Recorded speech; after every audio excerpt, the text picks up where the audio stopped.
বাইবেলকে রাখতে হবে। যাদের কাছে বাইবেল নেই, তোমরা আমাদের কাউন্টারে বাইবেল আছে, কাউন্টার থেকে তোমরা বাইবেলকে সংরক্ষণ করো। কারণ তোমরা যদি বাইবেলকে না পাঠ করো, তাহলে তুমি প্রভু যিশুর একজন খ্রিস্টান হিসাবে, একজন পরমেশ্বরের সন্তান হিসাবে কেমন ভাবে চলা উচিত তুমি না জানতে পারবে না। তোমাকে যদি সেটা জানতে হয়, তাহলে বাইবেলকে পাঠ করতে হবে। কারণ প্রভু যি পরমেশ্বর বাইবেলে বলে গেছে যে আমি তোমার সম্মুখে আশীর্বাদ আর অভিশাপকে রাখলাম, তুমি কোনটাকে বাছিবে? তুমি কোনটা বাছিবে? তুমি যেটা বাছিবে তোমার জন্য সেটা হবে। তোমার জন্য আশীর্বাদ অভিশাপ রাখছে, তোমার জন্য জীবন রাখছে, তোমার জন্য মৃত্যুকে রাখছে। তুমি কোনটাকে বাছবে? তুমি যেটাকে বাছবে তোমার জন্য সেটা হবে। হালেলুয়া। আজকে বাক্যের টপিক ঠিক সেই রকম। আজকে কতজন প্রস্তুত, কতজন বিশ্বাসী মুখকে পরমেশ্বরের বাক্য দ্বারা আটকে রাখতে পেরেছে যে আমি আমার মুখকে কন্ট্রোলে রাখতে পেরেছি, আমি আমার মুখকে কবজা করে রাখতে পেরেছি। কারণ পরমেশ্বরের বাক্যে লেখা আছে যে কেউ বিশ্বাসী নিজের জিহ্বাকে বলগা দ্বারা বসে রাখতে পারে, সে বিশ্বাসী হওয়ার যোগ্য নয়, সে বিশ্বাসী হওয়ার যোগ্য নয়। আজকে তোমার মুখে অভিষেক আছে, তোমার সঙ্গে তোমার স্বামীর ঝগড়া হচ্ছে, তোমার সন্তান তোমার সঙ্গে খারাপ ব্যবহার করছে, তুমি তোমার সন্তানকে অভিশাপ দিয়ে দিচ্ছ। তোমার কোনো আত্মীয় তোমার সঙ্গে খারাপ ব্যবহার করছে, তোমার কোনো পাড়া প্রতিবেশী তোমার সঙ্গে খারাপ ব্যবহার করছে, তাতে তুমি কি করছো? না, মুখে অভিশাপ দিয়ে দিচ্ছ। একজন বিশ্বাসী হিসেবে মুখে অভিশাপ করা উচিত নয়। হালেলুয়া।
কম করে রাখবে।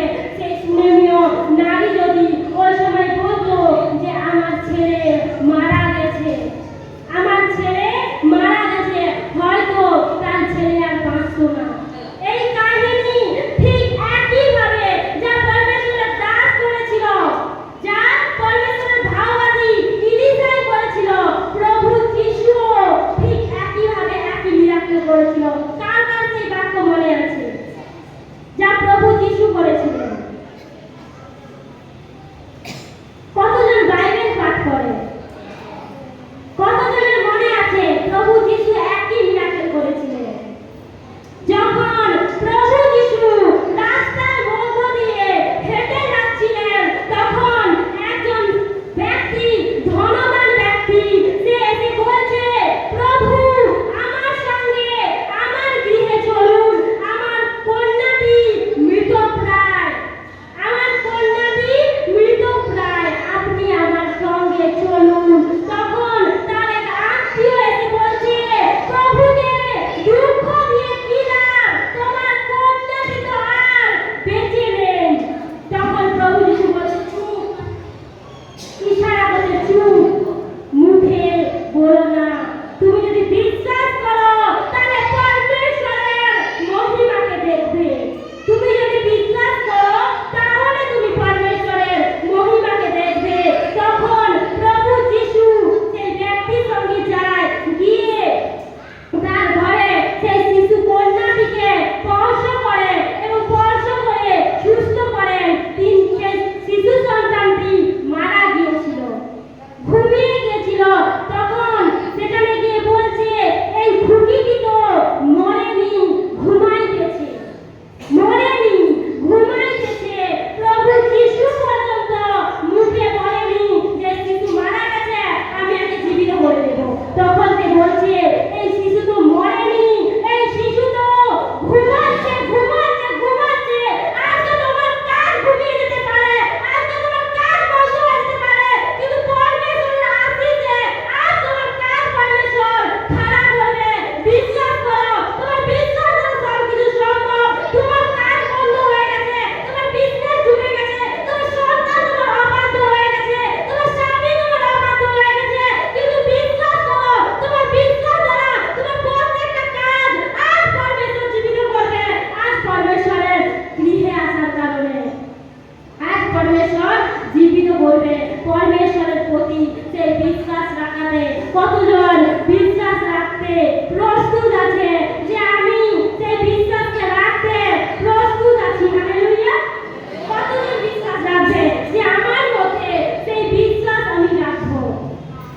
বাক্যে এক বচন আছে, খুব চমৎকার বচন, খুব চমৎকার বচন। শরীরের মধ্যে জিহ্বা খুবই ক্ষুদ্রতম এক অঙ্গ।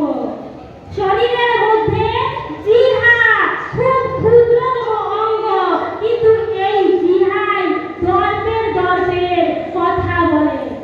এই জিহ্বাই দর্পের দর্পের কথা বলে। এই জিহ্বাই তোমাকে স্বর্গে নিয়ে যেতে পারে, এই জিহ্বাই তোমাকে নরকে নিয়ে যেতে পারে। তোমার মুখের কথাতে, তোমার মুখের কথাতে। যাকব পাঠ করো, যাকবে লেখা আছে, যাকবে সদাপ্রভু বলে গেছে তার দাসের মধ্য দিয়ে, তার প্রেরিতর মধ্য দিয়ে, যে জিহ্বা শরীরের অতি ক্ষুদ্র একটি অঙ্গ, কিন্তু সেই জিহ্বাই দর্পের দর্পের কথা বলে। সেই জিহ্বা অন্যকে অভিশাপযুক্ত কথা বলে, সেই জিহ্বা অন্যকে অমঙ্গলের আশঙ্কা করে। তোমরা যদি পাঠ করো, সেখানে লেখা আছে জিহ্বাকে বসে রাখার কথা পরমেশ্বর বলছে বাক্য দ্বারা। প্রত্যেকজন যাকবের অধ্যায় পাঠ করবে, যাকবের অধ্যায়ে জিহ্বাকে বসে রাখার কথা পরমেশ্বর বলছে। জিহ্বাকে প্রত্যেকজন বসে রাখতে হবে। দেখো কতজন দাবানল দেখেছে? দাবানল কেউ নিউজে দেখেনি যে দাবানল কি? দাবানল ছোট্ট একটা আগুনের ফুলকি, যা পুরো জঙ্গলকে ছাই করে দেয়, যা পুরো জঙ্গল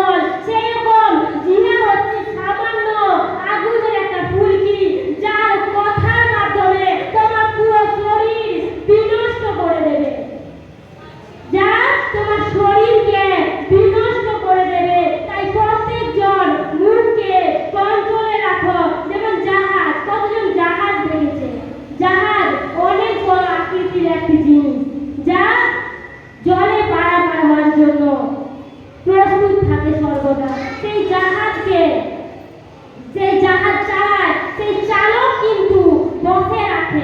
যদি একটু আধটু ভুল হয়ে যায় জাহাজ কিন্তু ডুবে যেতে পারে বা অন্য লাইনে চলে যেতে পারে, অন্য লাইনে চলে যেতে পারে। সেই নাবিক সেই জাহাজকে বসে রাখে। সেরকম তোমাদেরকে, তোমাদের জীবকে বসে রাখতে হবে। তোমাদের জীবকে সর্বদা কন্ট্রোলে রাখতে হবে।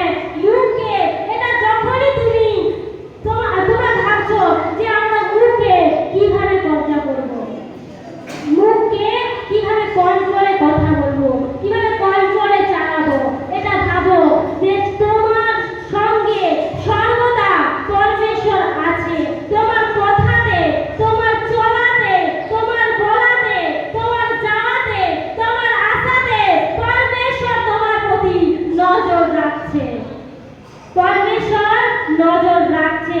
আরে প্রভু পরমেশ্বর বলছে আমি তো অন্তঃকরণের ঈশ্বর, আমি অন্তঃকরণের ঈশ্বর, আমি প্রত্যেক জনের অন্তরকে জানি।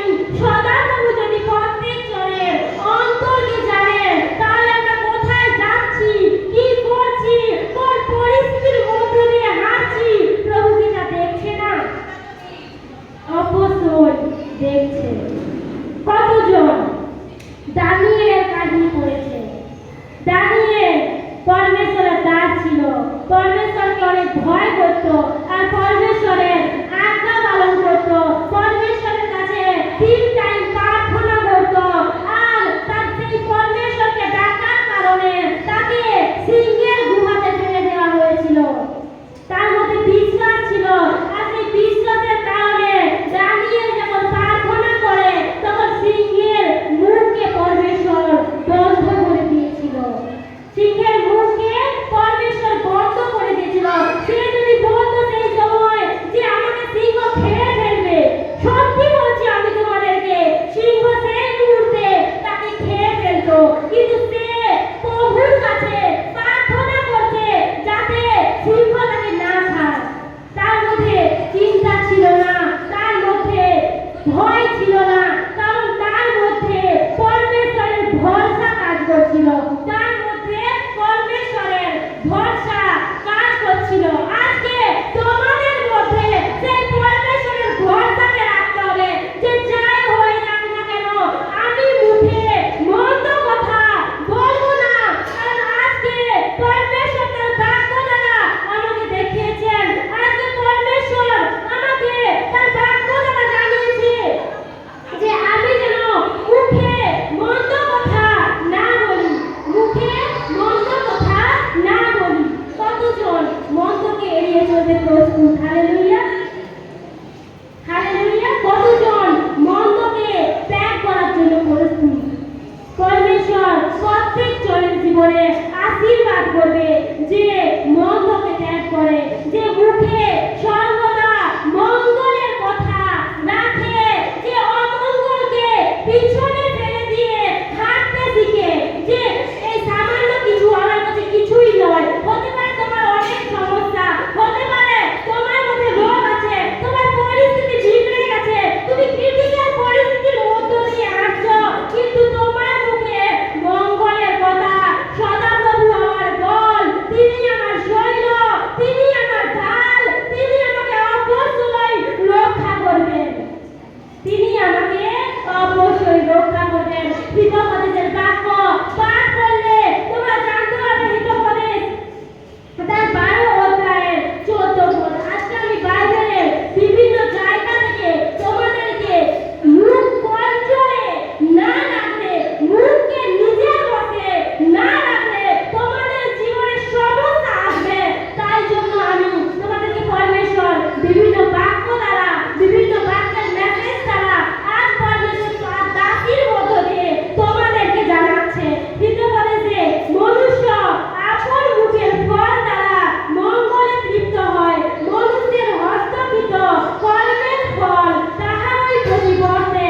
যে মুখ সাবধানে রাখে সে প্রাণ রক্ষা করে, যে অষ্টাদশ খুলিয়া দেয় তাহার সর্বনাশ হয়। হালেলুয়া।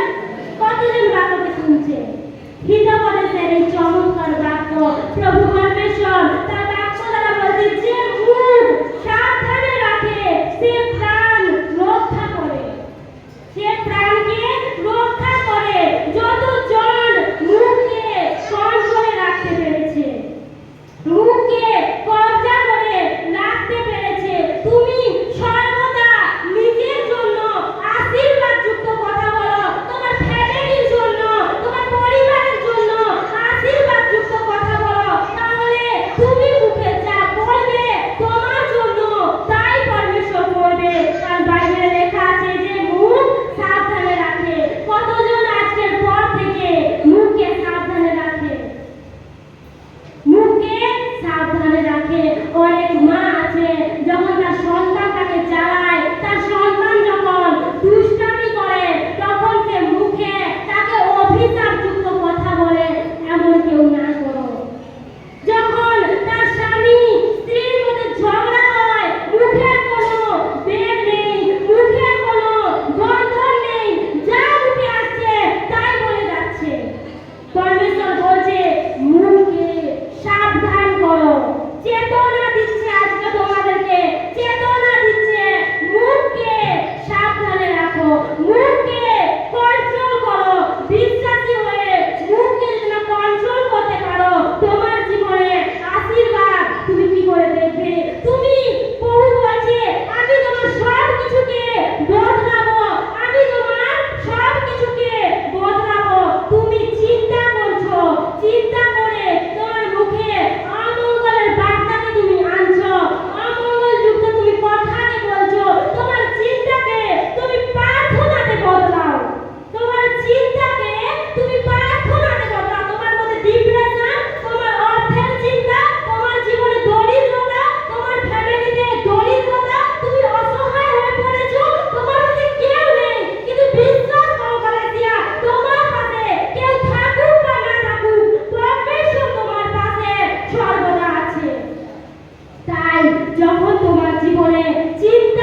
হৃদয় থাকে তা মুখ দিয়ে বাহির হয়। বাইবেলে প্রভু যিশু নতুন নিয়মে বলে গেছে, যা তোমাদের হৃদয় থাকে তা তোমাদের মধ্য হইতে বাহির হয়। তো তোমার মধ্যে, তোমার মনের মধ্যে যদি পাপ না থাকে, লোভ না থাকে, অহংকার না থাকে, হিংসা না থাকে, ব্যভিচার না থাকে, তোমার মনের মধ্যে যদি কটু ভাব না থাকে, তোমার মনের মধ্যে জাগতিক কোনো অভিলাষ যদি না থাকে, তোমার মুখ হইতেও সে সকল কিছু বাহির হবে না। কিন্তু তোমার মধ্যে যদি পরমেশ্বরের বাক্য না থাকে, তোমার মধ্যে যদি জাগতিক অভিলাষ থাকে, তোমার মধ্যে যদি পাপ বাঁধে, তোমার মনের ভিতরে যদি হিংসা থাকে, অহংকার থাকে, লালসা থাকে, তোমার মুখ দিয়েও একই উচ্চারণ হবে,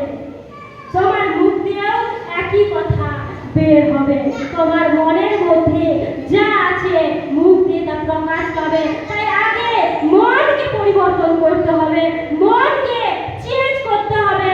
পরমেশ্বরের কাছে বিনতি সহকারে প্রার্থনা করতে হবে যে পরমেশ্বর, আমার মনকে, মন থেকে তুমি প্রত্যেকটা পাপকে, প্রত্যেকটা অন্ধকারকে তুমি দূর করো।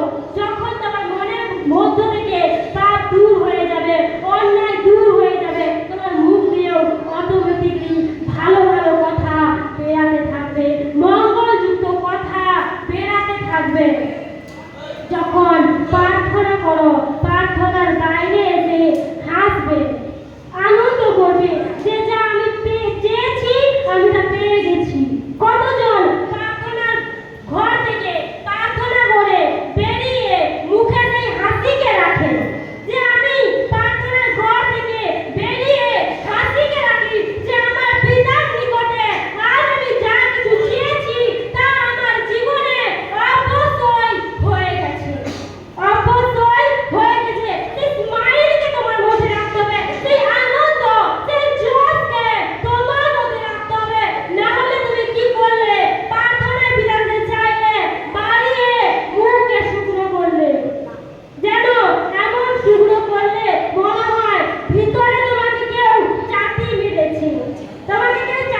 প্রতিবেশীকে প্রেম।